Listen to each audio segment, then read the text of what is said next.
वालेकुम हुजूर। वालेकुम अस्सलाम वरहमतुल्लाह। मेरा नाम तारिक मोहम्मद अहमद है। इतना नीचे ना करो, जरा ऊंचा। हाँ, मेरा सवाल है कि सबसे पहला कुरान शरीफ का है क्या? सबसे पहला कुरान शरीफ क्या कहाँ है? सबसे पहला कुरान शरीफ कहाँ है?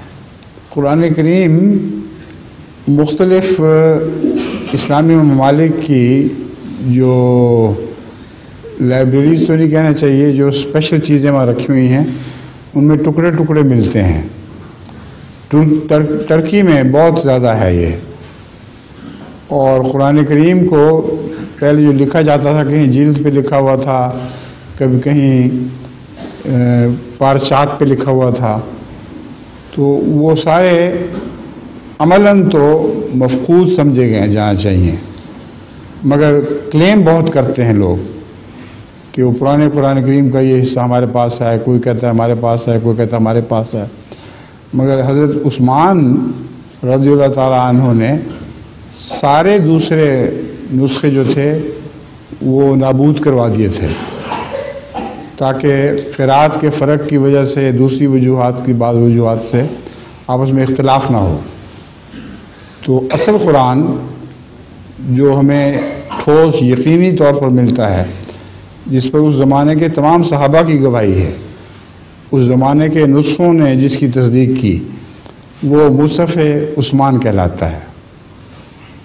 तो ये मुसफ़ असल किस जगह मौजूद है जनाब, बताइए इमाम साहब।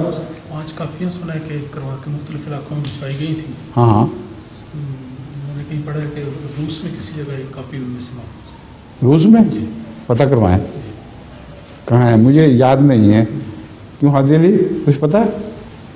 नहीं। तो मुसफ़ उस्मान ही है जो सबसे पहला मुसफ़ के तौर पर पेश हो सकता है।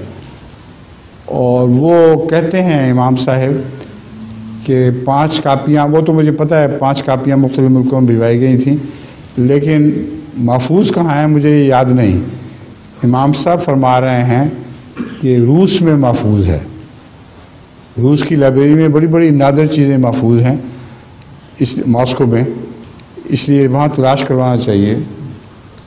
हमारे अपने लिखे इनको एमडी जो मिशनरी हो वहाँ, वो तलाश करके बताए। ठीक है, शुक्रिया आपका, आपने अच्छी तरफ तवज्जो दिलाई है।